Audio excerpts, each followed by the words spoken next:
नमस्कार, आप सभी को स्वागत है हमारे चैनल पे। आज की वीडियो में बात करेंगे लीगल इंग्लिश 2 मतलब सेमेस्टर 2 की। ठीक है, तो ये लीगल इंग्लिश है सेमेस्टर 2 की, जिसकी थर्ड यूनिट है। मतलब यूनिट 1 और 2 हम डिस्कस कर चुके हैं, थर्ड यूनिट से हमें शुरू करना है। ठीक है, तो इसका जो फर्स्ट टॉपिक है वो है आपका ग्रुप डिस्कशन। सेकेंड टॉपिक आपका आता है how to face an interview. Third topic आपका आता है प्रेजेंटेशन टेक्निक्स। फोर्थ आता है प्रिपेयरिंग रेज्यूमे। फिफ्थ आता है writing for employment, draft, cover and professional letters. Last topic आपका आता है non verbal communication, physical arrangement in meetings, hearing and listening. तो ये आपके टॉपिक्स हैं। बेसिकली सारे ही इंपॉर्टेंट टॉपिक्स हैं। कोई भी टॉपिक 5 मार्क्स में तो इजीली पूछा जा सकता है। प्लस जो आपका ग्रुप डिस्कशन है, इसको क्लब करके इंटरव्यू के साथ, या प्रेजेंटेशन टेक्निक, इसको क्लब करके ड्राफ्टिंग या फिर राइटिंग फॉर एम्प्लॉयमेंट या फिर रेज्यूमे के साथ, and then non verbal communication, ये तो इंपॉर्टेंट है ही फॉर 12.5 मार्क्स। ठीक है, तो अगर क्लब कर दिया तो 2-3 टॉपिक्स को एक साथ 12.5 के लिए भी पूछा जा सकता है। तो स्टार्ट करते हैं फर्स्ट टॉपिक से, दैट इज ग्रुप डिस्कशन। तो बेसिकली जो यूनिट ओरिएंटेड है वो आपका कम्युनिकेशन के बेसिस पे ओरिएंटेड है, कि मतलब कम्युनिकेशन करने की कितनी टेक्निक्स होती हैं। तो जब भी आपकी एलएलबी कंप्लीट हो जाएगी या कोई भी चीज़ आपकी जब कंप्लीट होती है, तो एक ऑब्वियस सी बात होती है कि अगर कोई पढ़ता है तो किसी जॉब के लिए या किसी प्रोफेशनल लाइफ को एक्वायर करने के लिए, सक्सेस क्लेम करने के लिए पढ़ता है। तो जो ग्रुप डिस्कशन है वो एक वे ऑफ कम्युनिकेशन है, जहाँ पे एक ग्रुप जो है उसको बनाया जाता है, उसमें एक सिमिलर टॉपिक दिया जाता है, मतलब एक टॉपिक उस पर्टिकुलर ग्रुप को दिया जाता है, और उस ग्रुप के जितने भी मेंबर्स होते हैं उस टॉपिक पे डिस्कशन करते हैं अपने अपने पॉइंट्स रख के। ठीक है, तो उस ग्रुप डिस्कशन को यूज किया जाता है as a tool by the employer. जो भी आप जहाँ पे भी इंटरव्यू देने जा रहे हो या जहाँ पे भी आप जॉब को क्लेम कर रहे हो, वहाँ पे एक बेस्ट टूल है ग्रुप डिस्कशन, ताकि वो आपको असेस कर सके कि जब भी ग्रुप डिस्कशन हो रही है या ग्रुप मीटिंग होगी तो आप अपनी पॉइंट रख पाओगे या नहीं रख पाओगे। तो जब भी ग्रुप डिस्कशन होती है तो उसमें आपको सबसे पहले ये चीज ध्यान रखनी है कि आपको अपने पॉइंट्स रखने हैं, प्लस आपको सिर्फ बोलना नहीं है, सामने वाले की बात सुन के उस बात पे रिएक्ट भी कर सकते हो। देन आपको साइलेंट नहीं रहना, आपको ऑब्जर्व करना है एंड देन रिप्लाई करना है। ऐसा नहीं कि आप चुपचाप सुनते जा रहे हो, कुछ बोल रहे नहीं हो। ठीक है, तो ग्रुप डिस्कशन में आपको पार्टिसिपेट करने का तरीका पहले क्या है कि पहले ध्यान से टॉपिक सुनो, देन अगर कोई पर्सन उस पर बोल रहा है तो उसकी बात को ध्यान से सुनो और उस बात को रिप्लाई करो या फिर अपने बात रखो। ठीक है, ऐसा नहीं होना चाहिए कि सामने वाले ने कुछ बोला और उसके बाद आप जल्दी हड़बड़ाहट में कुछ बोले और कुछ अलग ही बोले, उससे कोई लेना देना ही ना हो। ठीक है, तो ग्रुप डिस्कशन को इस तरीके से यूज किया जाता है। तो अब देखते हैं इसका क्या है। A group discussion is a structured form of communication in which participants share their ideas, opinions and argument on a specific topic with in a group. तो मान लो 10 लोग गए हैं इंटरव्यू देने, तो अगर ग्रुप डिस्कशन एम्प्लॉयर को कराना होगा तो इन 10 लोगों को वो डिवाइड कर देगा बिटवीन ग्रुप्स। ठीक है, अब सपोज एक ग्रुप में 3 लोग हैं, एक ग्रुप में 3 लोग हैं और एक ग्रुप में 4 लोग हैं। ठीक है, अब इस तरीके से ग्रुप को डिवाइड कर दिया गया। तो जब ये ग्रुप का डिवीजन हुआ तो इस ग्रुप को एक टॉपिक दे दिया जाएगा T1, इस ग्रुप को एक टॉपिक दे दिया जाएगा T2 और इस ग्रुप को एक टॉपिक दे दिया जाएगा T3। अब ये 3 मेंबर्स आपस में कम्युनिकेट करेंगे ऑन द टॉपिक T1, उसके बाद ये लोग कम्युनिकेट करेंगे on the topic T2 and ये लोग कम्युनिकेट करेंगे ऑन द टॉपिक T3। तो जब इन लोगों का कम्युनिकेशन होगा तब इसमें जो अच्छा प्रेजेंटर होगा, जो अपनी बात रखा होगा, जिसके पॉइंट्स में लॉजिक होगा, प्लस जो रिएक्टिव होगा, प्लस जिसको झेपने की आदत है, मतलब जो अपने, अगर मान लो आपने कुछ पॉइंट बोला और सामने वाले ने उस बात को काट दी, तो आप किलस नहीं गए, आपने ऐसा मुंह नहीं बना ली, शक्ल नहीं बना ली, वो क्या होगा, उसको सेलेक्ट कर लिया जाएगा। तो मान लो इसमें से एक आदमी सेलेक्ट हो गया, इसमें से एक आदमी सेलेक्ट हो गया और इसमें से 2 आदमी सेलेक्ट हो गए जिन्होंने अच्छे से उस ग्रुप डिस्कशन में कम्युनिकेट करा। तो इस तरीके से सिलेक्शन होता है in on the basis of group discussion, और इसमें से जो बचे वो वापस कर दिए गए। तो ये होता है सिलेक्शन क्राइटेरिया, और ये बेसिकली एकेडमिक प्रोस्पेक्ट में भी यूज किया जाता है। जो पीएसडीएस स्किल्स होती है, personality skill development aptitude, and corporate में यूज किया जाता है जब भी आप इंटरव्यू देने जाते हो, या रिक्रूटमेंट के लिए यूज किया जाता है, ताकि आपकी कम्युनिकेशन स्किल, कि अगर ग्रुप के साथ काम करोगे, ऑब्वियस बात है आप किसी कंपनी में जाओगे तो ग्रुप के साथ ही काम करोगे, अकेले तो आपको काम करना नहीं है। तो वहां पे क्या है, आपकी कम्युनिकेशन स्किल अच्छी होनी चाहिए, आपको जो आप कहना चाहते हो वो सामने वाले को समझ में आए, ये चीज आपकी चेक करी जाती है। देन पर्पस क्या है, सबसे पहले ये इवेल्युएशन टूल है, मतलब जो एम्प्लॉयर है, जो पर्सन ग्रुप डिस्कशन करा रहा है, वो आपको इवेल्युएट करता है on the basis of your speaking skills या फिर कम्युनिकेशन। देन टीम कोलैबोरेशन, क्योंकि टीम है, ग्रुप का मतलब होता है टीम, तो टीम को कोलैबोरेट करके, मतलब एक प्रॉब्लम दे दी या फिर कोई ऐसा एक टॉपिक दे दिया तो उसमें टीम का डिस्कशन होता है, तो टीम का कोलैबोरेशन इन्वॉल्व होता है। एंड देन आइडिया जनरेशन, तो मान लो जब भी कोई ग्रुप डिस्कशन हो रही होती है तो उसमें अगर मान लो कोई ऐसा एक पॉइंट दे दिया जिसपे अभी ज्यादा लोगों के आइडियाज नहीं आए, तो वहां पे इंडिविजुअल अपना, जैसे मान लो एक प्रॉब्लम दे दी और उसमें बोला कि इस प्रॉब्लम को कैसे सॉल्व करोगे, तो हर एक का एक डिफरेंट आइडिया होगा उस प्रॉब्लम को टैकल करने के लिए। तो क्या है, वो आइडिया का जनरेशन की तरह भी यूज किया जाता है। एंड देन डिसीजन मेकिंग, तो अगर ग्रुप डिस्कशन हुआ है, उसमें मान लो 4-5 लोग हैं और एक लोगों ने पॉइंट रखा जिसमें मेजोरिटी एग्री कर गई, तो क्या है, वो डिसीजन मेकिंग के लिए भी यूजफुल हो सकता है। देन फीचर्स क्या है, टॉपिक बेस्ड, तो एक टॉपिक दिया जाता है जिसपे आपको डिस्कशन करना होता है, और वो टॉपिक कहाँ हो सकता है, करंट अफेयर हो सकता है, बिजनेस सिनेरियो हो सकता है, एब्स्ट्रैक्ट आइडिया हो सकता है, या फिर केस स्टडी हो सकता है, ठीक है, डिपेंडिंग ऑन द स्ट्रीम आप किस फील्ड में है उसके अकॉर्डिंग वो टॉपिक हो सकता है। देन टाइम बाउंड होता है, ऐसा नहीं कि आप पूरे दिन सुबह से शाम तक डिस्कस कर जा रहे हो, उसका एक पर्टिकुलर टाइम लिमिट होती है, जब भी ग्रुप डिस्कशन की एक्टिविटी शुरू होती है या फिर एम्प्लॉयर देता है तो पर्टिकुलर टाइम लिमिट होती है जिसमें आपको अपने आइडियाज रखने होते हैं। देन इंटरेक्टिव होता है, क्योंकि सारे मेंबर्स इंटरेक्ट कर रहे होते हैं, और इवेल्युएटेड होता है, मतलब उसमें इवेल्युएशन मतलब मार्क्स दिए जा रहे होते हैं, समझा जा रहा होता है कि किसके अंदर कितना दम है। स्किल्स डिमॉन्स्ट्रेटेड क्या है ग्रुप डिस्कशन में, सबसे पहले कम्युनिकेशन स्किल, क्योंकि आप बात करोगे तो आपकी कम्युनिकेशन स्किल सामने आएगी।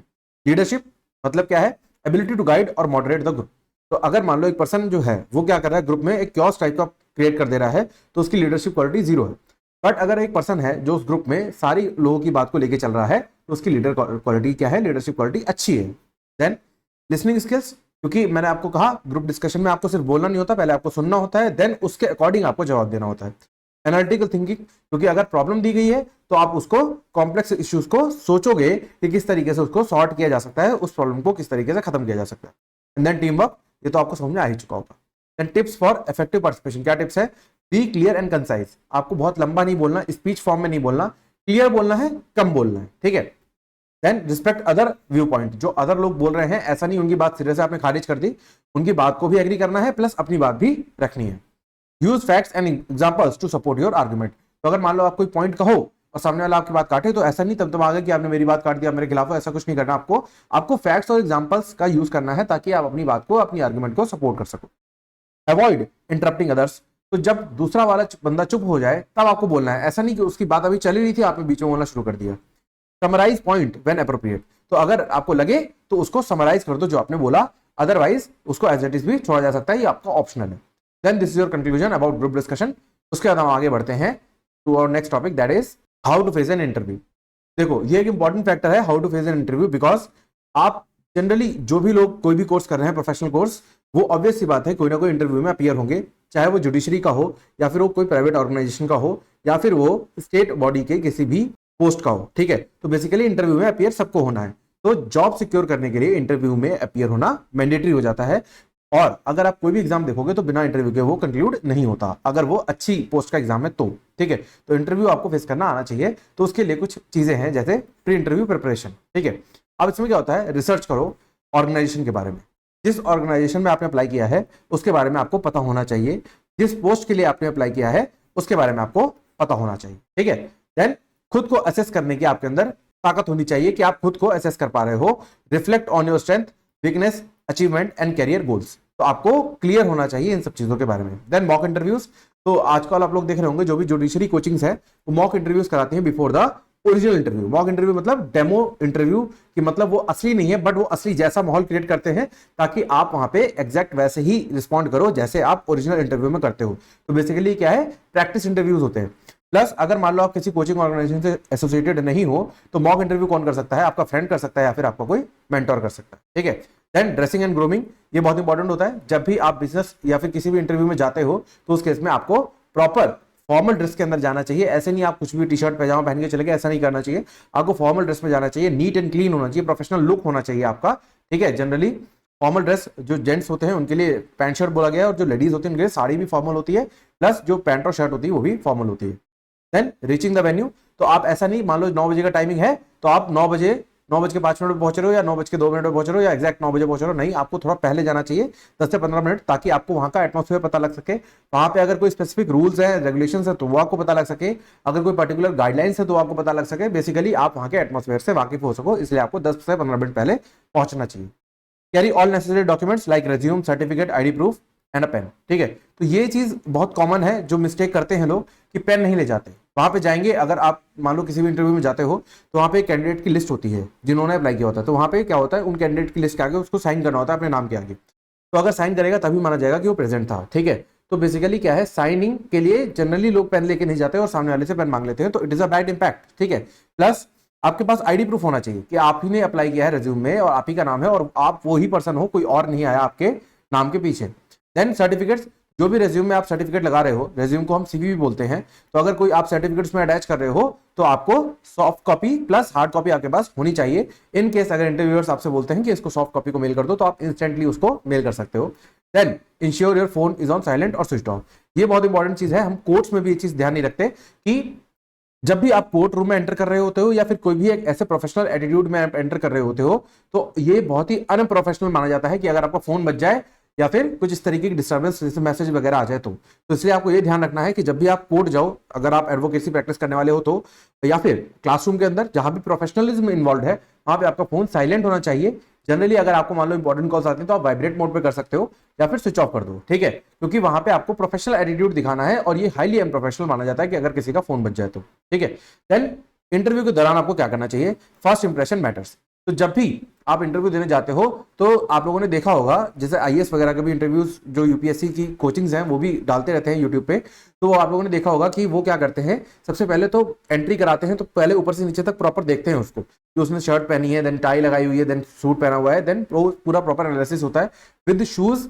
एंड जब आप खड़े होते हो तो आपकी जो बटन होती है कोट की वो होती है प्रॉपर लगी हुई होती है, एंड देन जब आप बैठते हो तो आपकी बटन आपको खोल के बैठना होता है। तो ये this is the process, this is protocol, तो वो चीज पूरा पर देखी जाती है। देन हैंडशेक और स्माइल, ये बहुत जरूरी है, बट ऐसा नहीं कोई सीरियस बात हो रही है आप स्माइल करो बेवकूफों के जैसे, ऐसा नहीं करना। आई कांटेक्ट आपको मेंटेन करके चलना है, प्लस बोलना साफ है, शब्द आपके क्लियर होने चाहिए, एंड स्ट्रेट पोस्चर में आपको बैठना है। तो ये सब आपको चीजें ध्यान रखनी है, that is your first impression. Then common interview questions क्या है? टेल मी अबाउट योरसेल्फ, अपने बारे में कुछ बताओ, जिसमें आपको एजुकेशन, एक्सपीरियंस और स्ट्रेंथ पे ध्यान देना चाहिए। Then why should we hire you, ये भी बहुत जनरल क्वेश्चन है जो पूछा जाता है। And then do you see yourself in 5 years, तो ये भी एक बहुत जनरल सा क्वेश्चन है, इसमें बहुत सारे मीम्स बने हुए हैं। And then what are your strength and weakness, ये भी बहुत जनरल क्वेश्चन है, तो इसमें आपको सोच समझ के आंसर करना है, कुछ मैनिपुलेटिव आंसर ना हो जिसको आप जस्टिफाई ना कर पाओ। देन बिहेवियरल क्वेश्चंस क्या है? Use star method, that is situation, task, action and result. तो ये आपका बिहेवियर होना चाहिए कि मतलब क्या सिचुएशन है, क्या टास्क है, उस पर आप क्या एक्शन लोगे और देन क्या रिजल्ट आपका आएगा। टेक्निकल और रोल स्पेसिफिक क्वेश्चंस होते हैं जो कि आपका पर्टिकुलर रोल, जिस रोल के लिए आपने किसी भी कंपनी में अप्लाई किया है, और जो आपकी अगर मान लो जैसे बीटेक वगैरह के कुछ बच्चे होते हैं तो उनके लिए टेक्निकलिटी से रिलेटेड क्वेश्चन होता है। अगर आप लॉ की मैं बात करूं तो जैसे आप लीगल फर्म में अप्लाई करोगे तो आपके लीगल फर्म में आपको देखा जाएगा कि आपको कितने उस चीज की, उस सब्जेक्ट की नॉलेज है जिसके लिए वैकेंसी उन्होंने निकाली हुई है। Then ask questions at the end, ask meaningful questions like what does a typical day look like in this role and what are the expectation in first 3 months। तो ये बेसिकली क्या है, ये से मीनिंगफुल क्वेश्चंस पूछ सकता है जिसका आपको लॉजिकली आंसर करना होगा। देन नॉन वर्बल कम्युनिकेशन कैसे होगा? फेशियल एक्सप्रेशन से। ऐसा नहीं कि आपको कोई क्वेश्चन नहीं आता तो आपके शक्ल पे 12 बज गए और आप बिल्कुल पैनिक हो गए, ठीक है, ये नहीं होना चाहिए, आपको रिलैक्स रहना है, काम रहना है। जेस्चर्स, जैसे आप जब इंटरव्यू दे रहोगे, फॉर्मल कम्युनिकेशन में बैठे होगे तो आप जैसे मैं हैंड मूवमेंट कर रहा हूं, आप ऐसा नहीं कर सकते, बिकॉज मैं यहाँ पे आपको समझाने के लिए हैंड मूवमेंट कर रहा हूं, बट आपको ऐसा नहीं करना है, आपको स्ट्रेट फॉर्म बैठना है। और आप कभी कभार हैंड मूवमेंट भी कर सकते हो, ऐसा नहीं कि कोई बहुत बड़ा रिस्ट्रिक्शन लगा हुआ है, बट आपको नहीं करना है जनरली, ठीक है। क्रॉसिंग आर्म्स मतलब ऐसे करके नहीं बैठना है, तो ये सब चीजें आपको अवॉइड करनी है। Then tone of voice, be calm, confident and enthusiastic. तो बेसिकली आपको रिलैक्स रहना है, चिल रहना है, और ऐसा बहुत ज्यादा पैनिक नहीं करना है, क्योंकि तभी आप किसी भी सिचुएशन को समझोगे, उसके क्वेश्चंस को ध्यान से सुनोगे एंड देन आप उसको आंसर कर पाओगे। देन पोस्ट इंटरव्यू एटिकेट क्या है आपका?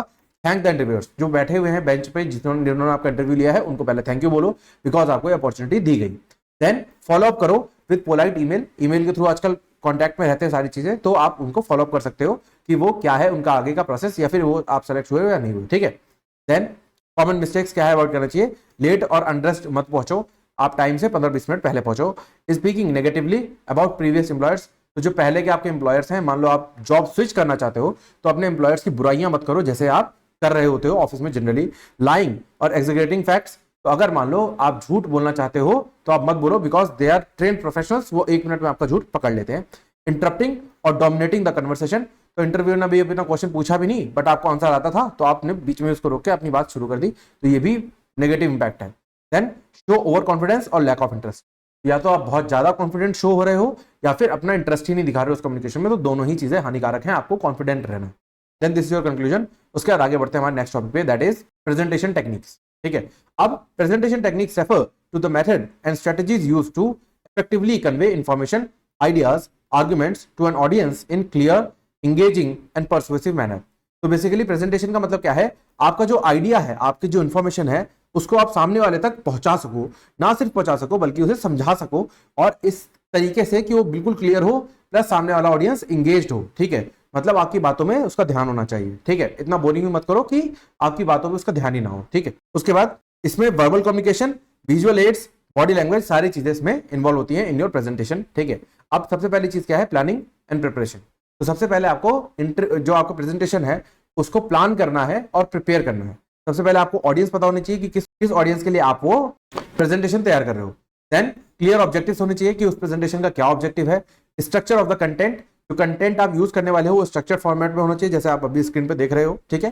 दैट इज इंट्रोडक्शन होना चाहिए उस कंटेंट का, बॉडी होनी चाहिए जो मेन बॉडी जो समझाना चाहते हो, देन कंक्लूजन। उसके बाद वर्बल कम्युनिकेशन टेक्निक्स क्या है, क्लियरिटी एंड सिंप्लिसिटी। तो आपकी जो वर्बल मतलब जो बोल रहे होगे वो क्लियर होना चाहिए, प्लस सिंप्लीफाइड वर्ड्स उसमें यूज होने चाहिए। ऐसा नहीं कि आपने बहुत हैवी इंग्लिश के वर्ड्स यूज कर लिए या फिर कुछ ऐसा बोल गए कि ऐसे लैंग्वेज में जो आप सामने वाले को समझ ही ना है, ठीक है। देन टोन एंड मॉड्यूलेशन, तो आपकी पिच, पेस एंड वॉल्यूम वो है सेम रहनी चाहिए, ज्यादातर एक ही टोन में आपको यूज करना है, और जो कि ऐसी रहनी चाहिए जो इंटरेस्ट जनता का बना के रखे, ठीक है।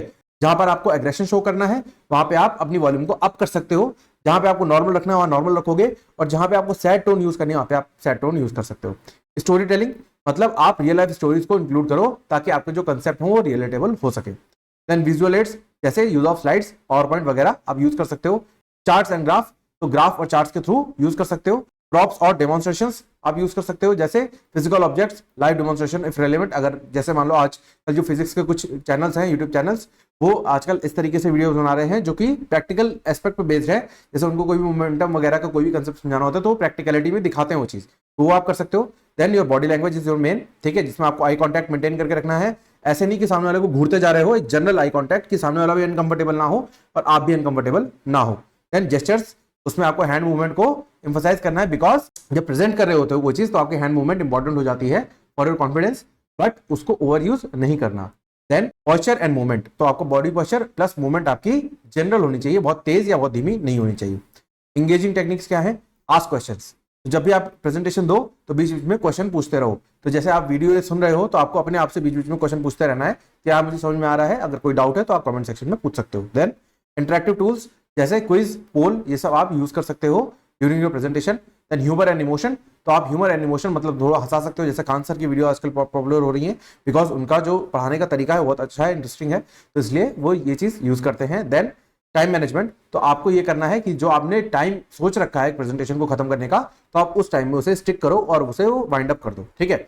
1-2 मिनट ऊपर नीचे चलता है। Handling question and answer sessions, तो जब आप प्रेजेंटेशन दो तो एक क्वेश्चन एंड आंसर सेशन होना चाहिए जहां पे आप सामने वाले के अगर कोई डाउट्स हैं तो उसे क्लियर कर सकते हो, जैसे मैं आपसे कहता हूं कि अगर कोई डाउट है तो कमेंट सेक्शन में आप पूछ सकते हो। यूज ऑफ टेक्नोलॉजी, तो अगर टेक्नोलॉजी को यूज करोगे तो आपकी प्रेजेंटेशन मोर इंटरेस्टिंग हो सकती है, जैसे power point, Google slides, video clips etcetera, ठीक है। अब example of effective presentation techniques ये आप देख लोगे, ठीक है, इसमें आपको समझाने के लिए कुछ भी नहीं है, एक बार में आपको समझ में आ जाएगा, एक बार बस रीडिंग मारने की देर है तो आप वीडियो पॉज करके इसको देख सकते हो। Then this is your conclusion. उसके बाद नेक्स्ट चलते हैं हम नेक्स्ट टॉपिक पे, that is preparing resume.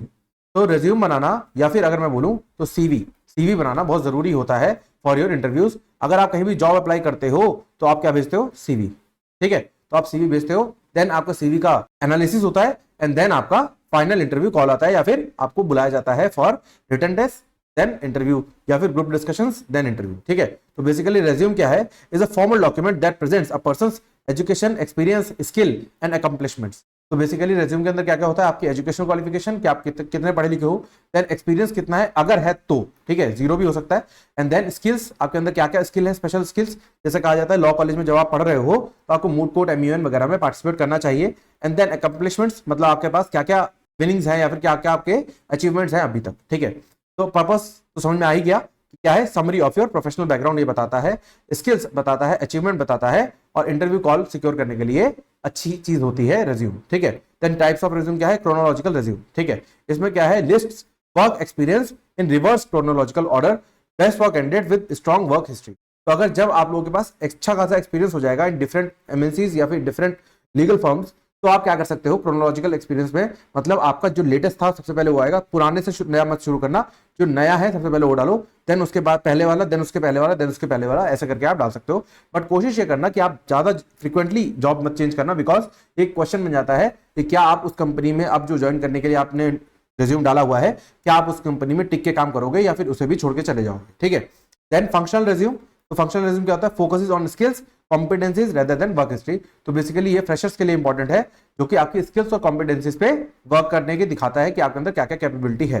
Then combination resume मतलब दोनों, जिसके पास मीडियम एक्सपीरियंस भी हो और जिसके पास मतलब स्किल्स भी हो एंड एक्सपीरियंस भी हो, ठीक है। तो उसके लिए क्या है, ये है कॉम्बिनेशन रिज्यूम, ठीक है। अब कंपोनेंट्स क्या है, पहले तो कॉन्टैक्ट इन्फॉर्मेशन, भाई रेज्यूम भेज रहे हो ताकि आपको कॉल किया जाए फॉर इंटरव्यू, तो कॉन्टैक्ट इन्फॉर्मेशन आपको देनी पड़ेगी, जैसे आपका नाम, phone number, email address, LinkedIn profile अगर है तो, जरूरी नहीं है ये, देन एड्रेस अगर है तो, ठीक है। अगर है तो का मतलब अगर आप उसी लोकल एरिया में रहते हो तो एड्रेस, अदरवाइज आप अपना जिस भी एरिया में आप रहते हो इधर रेंटेड इधर ओन्ड आप दे सकते हो, ठीक है। देन एग्जांपल, ये नाम हो गया, ये फोन नंबर हो गया, ईमेल हो गया, देन ये लिंक्डइन प्रोफाइल, ये आपका ऑप्शनल है, ये जरूरी नहीं है, ठीक है। देन कैरियर ऑब्जेक्टिव क्या है, ये आप बताओगे कि आपने क्या क्या, समरी में बताओगे कि आपका क्या है स्टेटमेंट जो आपका कैरियर गोल को समझा सके सामने वाले एम्प्लॉयर को, ठीक है। देन एग्जांपल फॉर फ्रेशर, ये एग्जांपल है, दोनों को आप देख सकते हो, तो आपके काम आ जाएगा इन फ्यूचर।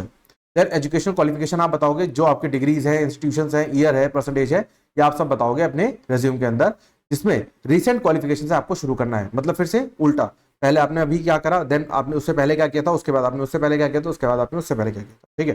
तो इस तरीके से आप मेंशन करोगे इन योर रेज्यूम, ठीक। उसके बाद वर्क एक्सपीरियंस, अगर इंटर्नशिप या आपने अगर कुछ भी किया है तो आप वो मेंशन करोगे। देन एग्जांपल हो गया ये, ठीक है। उसके बाद नेक्स्ट आता है आपका स्किल्स, अगर कोई टेक्निकल या सॉफ्ट स्किल्स इन्वॉल्व है और रेलेवेंट है उस जॉब के लिए, जैसे आज की डेट में अगर आप एडवोकेसी के लिए भी अप्लाई करोगे इन लीगल फर्म्स, तो वहां पे आपको कंप्यूटर का बेसिक नॉलेज जैसे एमएस वर्ड, एमएस ऑफिस आपको यूज करना आना चाहिए, ठीक है। तो वो सब आप लिखोगे, जैसे ये तो बीटेक स्पेसिफिक हो गया, बट आप जैसे MS Excel, PowerPoint, Canva, ये सब चीजें आपको आज की डेट में एज अ लॉयर यूज करने आनी चाहिए, बिकॉज सारी ड्राफ्टिंग अब कंप्यूटर पे ही होती है, ठीक है। देन सर्टिफिकेट एंड कोर्सेज, तो अगर आपने कोई स्पेसिफिक कोर्सेज किया है अदर देन दोस्त जो कि आपकी मेन कोर्सेज आती हैं, जो आपके डिग्रीज मेंशन कर चुके हो, उसके अलावा अगर कोई कोर्स आपने किया है तो वो आप मेंशन करोगे, अगर आपके पास कोई सर्टिफिकेट है तो आप उसको मेंशन करोगे। देन प्रोजेक्ट्स फॉर स्टूडेंट्स और फ्रेशर्स, तो अगर कोई प्रोजेक्ट्स आपने करा है इंडिपेंडेंटली, जैसे बोलते हैं ना फ्रीलांसिंग, अगर कोई प्रोजेक्ट करा है तो आप उसको बताओगे। एक्स्ट्रा करिकुलर एक्टिविटीज, जैसे मैं बता चुका आपको, आपने एमयूएन किया, मूट कोर्ट किया, मॉक ट्रायल किया, तो ये सब आप बता सकते हो, रिसर्च पेपर पब्लिकेशंस किया तो ये आप बता सकते हो। देन लैंग्वेजेस नोन, जनरली ये नहीं होता, बट आप चाहो तो मेंशन कर सकते हो अगर आपको 2-3 लैंग्वेजेस के बारे में आपको अच्छे से पता हो तो, जैसे इंग्लिश, हिंदी, फ्रेंच। अगर आपको ये दो पता हो तो ये दो आप मत लिखना तो ज्यादा अच्छा है, अगर आपको कोई थर्ड लैंग्वेज भी पता हो तो आप ये मेंशन कर सकते हो, ठीक है। देन डिक्लेरेशन, अगर आप डिक्लेरेशन दोगे तो अच्छा रहेगा, that is I hereby declare the information given above is true to the best of my knowledge, ठीक है। तो डिक्लेरेशन देने से थोड़ा सा क्रेडिबिलिटी बढ़ जाती है। Then tips for writing and effective resume, क्या टिप है, पहला कंसाइज रखो, मतलब जो आपका रेज्यूम होना चाहिए वो 2 से 3 पेज मैक्सिमम होना चाहिए, experience, and 1 page for fresher. Professional font, ठीक है, ये आप फॉन्ट यूज करो, ये तो आप देख लोगे, इसमें कुछ भी समझाने के लिए नहीं है, ठीक है। देन कॉमन मिस्टेक्स क्या है, इररिलेवेंट और आउटडेटेड इन्फॉर्मेशन को हटा दो, ठीक है। इनफॉर्मल ईमेल एड्रेस, जैसे ये coolravi123@gmail.com, तो ये सब बेवकूफी है, मत करना, निब्बा निब्बी वाला काम। Then using too much decorative formatting और ग्राफिक्स, तो आपको सजाना नहीं है, बिकॉज आप वहां पे कुछ अच्छी चीजें नहीं दिखाने जा रहे हो, आप अपने बेसिक सा एक इंफॉर्मेशन देने जा रहे हो जो कि एम्प्लॉयर पढ़ सकता है, क्योंकि वहां पे वो बच्चा नहीं है छोटा 5 साल का जो अच्छी अच्छी चीजें अच्छे अच्छे कलर्स देख के पागल हो जाएगा, ठीक है। Copying career objectives from internet without editing, तो अगर आप इंटरनेट से रेज्यूम बनाने का प्लान करते हो या कर रहे हो तो मत करना, बिकॉज वो जनरली सबका वैसा ही फॉर्मेट में होता है, अगर आप खुद बनाते हो तो that will be more impactful.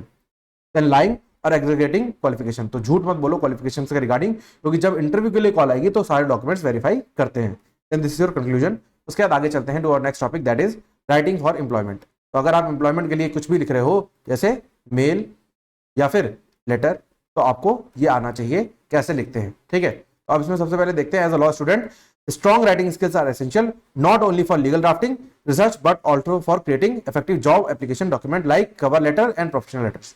तो बेसिकली अगर आप लॉ स्टूडेंट हो या आप कोई भी स्टूडेंट हो तो आपको राइटिंग मतलब राइटिंग फॉर एम्प्लॉयमेंट आपको अच्छे से आना चाहिए, ताकि आपको वो चीज ध्यान से पढ़ी जाए और आपको ना सिर्फ पढ़ के उसको इंटरव्यू के लिए बुलाया जाए, ठीक है। तो सबसे पहले कवर लेटर, मतलब जो आपका मेन लेटर है, मतलब रेज्यूम से भी पहले कवर लेटर आता है, ठीक है। Cover letter is a formal personalised letter sent with your resume when applying for internship, clerkship, associate positions in legal field, ठीक है। तो ये आप ध्यान रखोगे। देन पर्पस क्या है कवर लेटर का, to introduce yourself and your legal background. उसके बाद show genuine interest in firm, chamber और ऑर्गेनाइजेशन, अगर आप किसी में अप्लाई कर रहे हो तो। Highlight your skills in research, drafting, legal analysis और मूट कोर्ट, तो इसमें आपको अगर आपने कुछ भी एक्सपीरियंस लिया है तो आपको हाईलाइट करना चाहिए। Then explain why you are suitable candidate for the legal opportunity. जो भी आप अपॉर्चुनिटी के लिए आप अप्लाई कर रहे हो तो आपको ये बताना है कि भाई you are the eligible candidate, most suitable candidate. Then structure of क्या है कवर लेटर, फर्स्ट हेडर, सबसे पहले आप हेडर डालोगे जिसमें आपका नाम, address, contact number and email आएगा टॉप पे, क्योंकि अगर आप कोई भी लेटर बना रहे हो तो उसका मेन प्रोस्पेक्ट यही है कि सामने वाला बंदा आप तक पहुंचे। Then date and employers detail, तो जिस डेट में आप लेटर लिख रहे हो प्लस जो एम्प्लॉयर, जिस एम्प्लॉयर के लिए आप लिख रहे हो उसके बारे में आपको लिखना है। देन सैल्यूटेशन, जो कि डियर सर मैडम यूज किया जाता है अगर आपको पता है तो, अदरवाइज ऐसे ही कॉमा लगा के लिख सकते हो। Then opening paragraph, mention your position applying for, जिस पोजीशन के लिए आप अप्लाई कर रहे हो, अभी तक हो नहीं अप्लाई कर रहे हो, वो आपको मेंशन करना है। और ड्यूरेशन और सोर्स ऑफ इंफॉर्मेशन आपको मेंशन करना है अगर आपको पता है तो, जैसे ये एग्जांपल है आप देख लोगे। उसके बाद बॉडी पैराग्राफ क्या है, highlight academic strength, legal subjects, grades etcetera, तो ये आपको हाईलाइट करना है, मतलब बॉडी में आपको ये मेंशन करना है। मेंशन प्रैक्टिकल एक्सपीरियंस, अगर आपने moot court, research paper, internship वगैरह ऑलरेडी की हुई है तो आप मेंशन करोगे।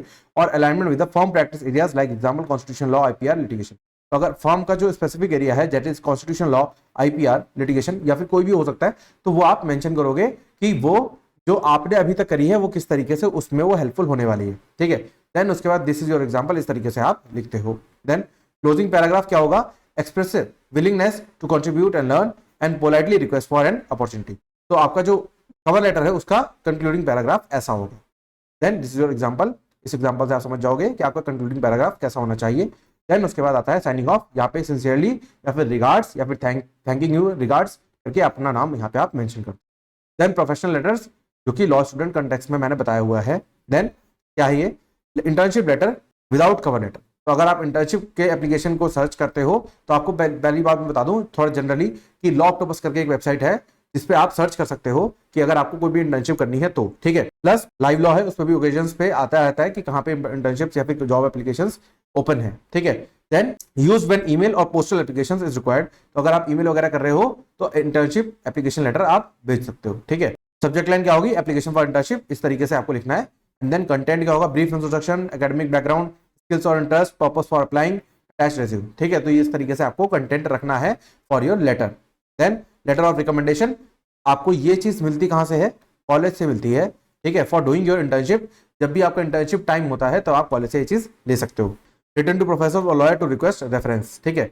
रीजन क्या है, reason for requesting, purpose example LM, internship for foreign firm, chamber etcetera, ठीक है। तो इसमें क्या है, इस तरीके से आपका इंटर्नशिप का होता है। देन थैंक यू या फॉलो अप लेटर ये लिख सकते हो, that is used after internship और इंटरव्यू, तो जब इंटरव्यू या इंटर्नशिप का आप हो जाए तब इसमें आप ये चीज मेंशन कर सकते हो। उसके बाद नेक्स्ट आता है आपका रेजिग्नेशन लेटर, अगर आपको जॉब छोड़नी है या फिर इंटर्नशिप छोड़नी है तो ये आप मेंशन कर सकते हो, जो कि पोलाइट और प्रोफेशनल होना चाहिए, ऐसा नहीं कि आप छोड़ने जा रहे हो तो लात मार के छोड़ोगे, ऐसा नहीं होना चाहिए, ये आपका एग्जांपल है। देन लीगल इंक्वायरी और नेटवर्किंग लेटर, तो ये आपको पता होना चाहिए कि मतलब अगर आपको इंक्वायरी है या फिर इंटर्नशिप अपॉर्चुनिटीज के बारे में या मेंटरशिप के बारे में पता करना चाहते हो तो आप कर सकते हो बाय यूजिंग दिस एग्जांपल, आप समझ सकते हो कि किस तरीके से करते हैं। Then tips for law student क्या है, गुड प्रैक्टिसेस, अवॉइड दिस, मतलब ये आपको करना है और ये आपको नहीं करना, ठीक है। Customise each letter for the firm, मतलब आपने ऐसा नहीं करना कि एक पर्टिकुलर ड्राफ्ट बना के आपने रख लिया और हर फर्म के लिए वही ड्राफ्ट टेकते जा रहे हो, ऐसा नहीं करना। मेंशन लीगल इंटरेस्ट, जो आपका मेन इंटरेस्ट है जिसमें आप वर्क करना चाहते हो जेन्युइनली, वो आपको मेंशन करना है। Highlight research moot court experience, अगर आपके पास मूड कोर्ट या फिर कोई भी आपने एकेडमिक को करिकुलर एक्टिविटीज में पार्टिसिपेट किया है तो आप मेंशन करो। And formal and precise language use करो एंड प्रूफ रीड करो, मतलब दोबारा उसको एक बार रीड करो ताकि भेजने से पहले आपसे कोई गलती ना हो जाए, ठीक है। अब अवॉइड क्या करना है, सेम लेटर एवरीवेयर, आपको एक ही लेटर नहीं चेपना, जनरस या वेग नहीं होना। देन लिस्टिंग इररिलेवेंट हॉबीज, जो हॉबीज लेना देना नहीं जिस चीज का, जैसे आपने मान लो कि किसी जॉब के लिए रिसर्च के लिए अप्लाई किया और हॉबीज में लिख लो लिसनिंग सॉन्ग्स, नो रिलेवेंट, ठीक है। उसके बाद बीइंग टू इनफॉर्मल और कैजुअल, तो आपको कैजुअल या इनफॉर्मल नहीं होना। टाइपो और इनकरेक्ट टाइटल्स और नेम्स ये आपको नहीं करना, मतलब टाइपोग्राफिकल मिस्टेक्स आपकी नहीं होनी चाहिए। And this is your conclusion. उसके बाद आगे बढ़ते हैं हमारे नेक्स्ट टॉपिक पे, that is non verbal communication, physical arrangement in meeting, hearing and listening, ठीक है। नॉन वर्बल का साफ साफ मतलब समझ में आता है जहां पे आप शब्दों का इस्तेमाल नहीं कर रहे हो, विदाउट यूजिंग वर्ड्स, ठीक है। It include body language, facial expressions, gestures, postures, eye contact, tone of voice, physical setting. तो बेसिकली ये क्या है, आपका नो स्पीक इन्वॉल्व, ठीक है। तो स्पीक नहीं होता, इसमें बोल नहीं सकते आप। देन क्या है, फिजिकल अरेंजमेंट इन मीटिंग क्या है, physical setup of meeting room और interview space can significantly affect communication, comfort and power dynamics. तो जब भी आप किसी भी ऐसे माहौल में जाते हो जहां पे physical setup of meeting room हुआ है, जहां पे इंटरव्यू है या फिर सिग्निफिकेंटली कम्युनिकेशन जो आप करने जा रहे हो, उसके कंफर्ट या फिर जिस कंफर्ट में आप बात करते हो उस कंफर्ट को चेंज किया गया है, तो वो चीज होती है physical arrangement in meeting. Sitting arrangement क्या है? Face to face across the table. Generally जो इंटरव्यूअर्स बैठते हैं वो आमने सामने ही बैठते हैं, ऐसे साथ में नहीं बैठते। एडजस्टेड सिटिंग जो क्या है, कोलैबोरेशन को हेल्प करता है।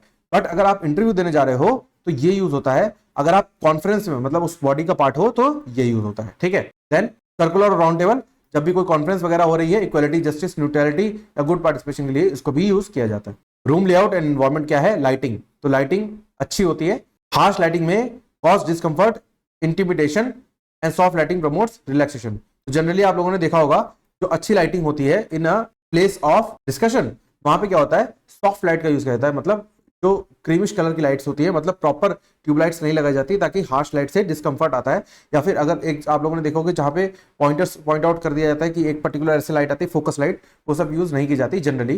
देन नॉइस एंड डिस्ट्रैक्शंस, जो नॉइस एंड डिस्ट्रैक्शंस है उसको क्वाइट कर दिया जाता है, मतलब ऐसे रूम में बैठा जाता है यहाँ पे बाहर की आवाजें ना आ रही हो। फर्नीचर एंड एक्सेसिबिलिटी, तो जो फर्नीचर है वो न्यूट्रल होता है प्लस कंफर्टेबल होता है कि आप लॉन्ग ड्यूरेशन में बैठ के डिस्कशन कर सकते हो।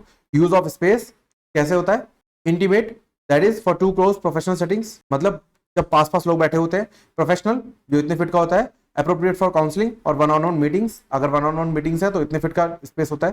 सोशल, सोशल मतलब typical for interview and official hearings, तो अगर सोशल स्पेस है मतलब इंटरव्यू वगैरह आप किसी का ले रहे हो तो इतने फिट का स्पेस होता है। एंड देन पब्लिक, अगर आप देखते हो कोई स्पीच वगैरह दे रहा है तो वो इतने फिट का स्पेस मिनिमम यूज करता है between the presenter and the audience. Then hearing versus listening क्या है? Both hearing and listening are part of non verbal communication. Hearing it is a passive process, मतलब क्या है, simply perceiving sound without giving full attention. मतलब जैसे आप क्या होता है, मैं आपको प्रैक्टिकल एग्जांपल समझाता हूं। जब भी यही चीज जो मैं पढ़ा रहा हूं आपको, आपके लॉ कॉलेज में पढ़ाई जाती है तो आपका ध्यान नहीं होता बिकॉज आपके एग्जाम्स होते हैं दूर।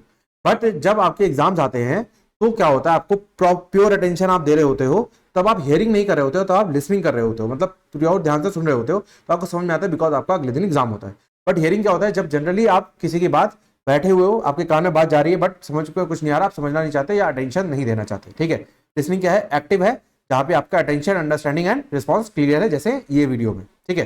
Then includes non verbal signs such as nodding, leaning forward, maintaining eye contact, mirroring gestures, avoiding interruptions. तो बेसिकली जब भी आप किसी की बात ध्यान से सुन रहे होते हो तो हल्का फुल्का आप उसकी तरफ ही मूव रहते हो, उसकी तरफ ही आपका ध्यान रहता है, पूरा पूरा फोकस रहता है। Then significance of non verbal communication क्या है?